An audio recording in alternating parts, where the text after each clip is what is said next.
I wonder if you've ever heard people talk about rules or even a code of conduct. This is a set of rules and principles that state how people are to behave, conduct themselves and make decisions. Most businesses state that their workers should treat everyone with respect and courtesy, recognising social and cultural differences. Some businesses state that their employees must wear a uniform or dress a certain way, and other businesses will only allow their employees to use personal devices during their breaks or meal times.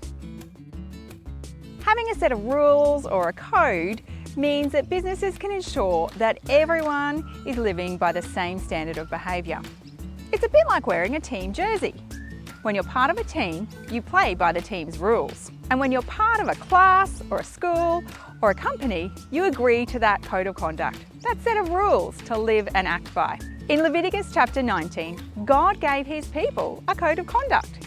He gave them a set of rules by which he wanted them to live. Within these rules, God tells his people what it means to live his way, to live a holy life. The Lord said to Moses, "Speak to all the people of Israel and say to them, 'Be holy, because I, the Lord your God, am holy.'" God wanted his people to be holy and live differently because they belong to him. And God gave them some really practical examples of what this should look like. Respect your parents. Don't lie or cheat.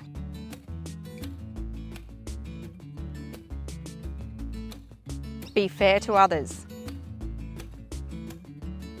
Don't steal.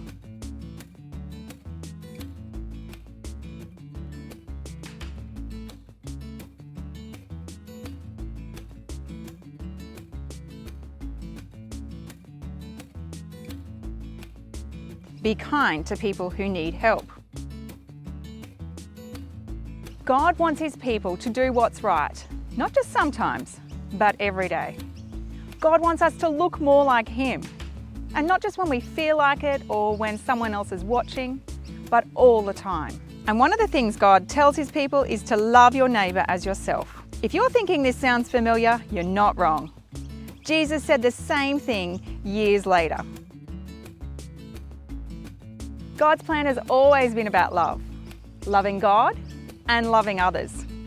That's what holy living looks like, not just knowing about God, but acting like him too.